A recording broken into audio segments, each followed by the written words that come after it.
as the past wasn't represented visually in the movie, uh, it comes through the actors who are literally giving us this silence that represents the past. So what was very important for me at that moment is to find people like Katrin and Levente, whose pure presence is strong enough to tell us that there is something more in this story than what we see on the screen.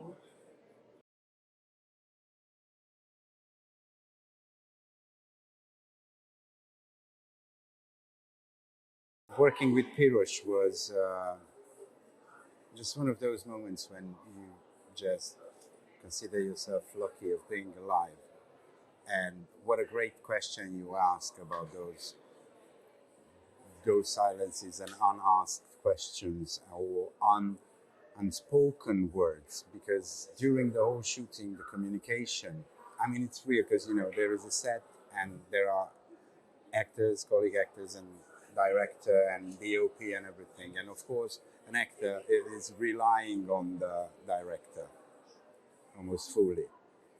And those unspoken questions, those unspoken answers were just actually what defined this project for me. And all of this because of the multi-layered level how Pirosh's personality is actually being able to quote unquote affect actors, because she's just like putting out her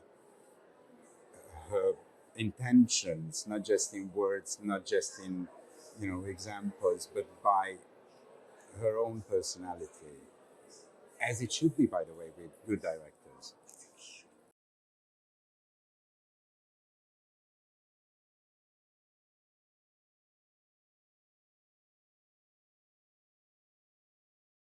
Listening to this question, an image comes to my mind that we all know when a place is abandoned and the furnitures and everything that is inside is covered with white sheets to defend them from the dust.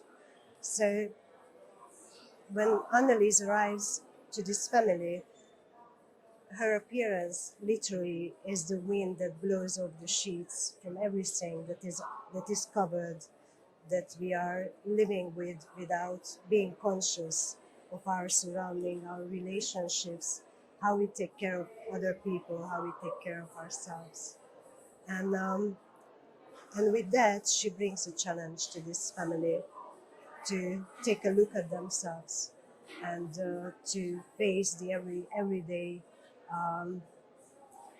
actions that they bring towards each other and to rethink their own life.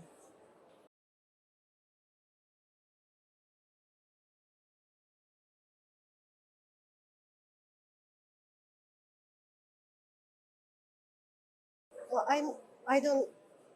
We just had a discussion with Levente this afternoon Somehow about almost the same topic. yeah, about how you define your nationality, how you define the culture you belong to. And to be honest, I never thought of this movie as something that has a Hungarian context. Maybe I wasn't even thinking about the context at all. Because for me, at the end, it's about other questions that we all face through our lives, independently from the location that we live in. How we how we think of our own future or past, if we value it, if we see value in our future and we are ready to work for it, or we are ready to give up. These stories as well, like it's really kind of you absolutely prepared with absolutely amazing questions, right? And it's always a pleasure to answer some questions that are actually questions, and these are those. And I can reassure you that in my understanding of this question, the whole story, you can't.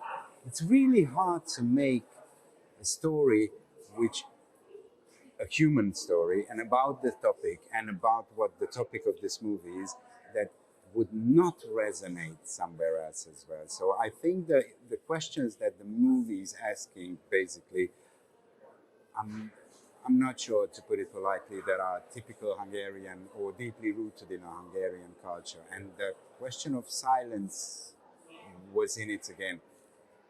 I think we, all of us, we should take advantage of some more silence in our lives, because right now is just Noise. noise. After noise. We lost silence. I agree. Let's get it back. Thank you. Thank you.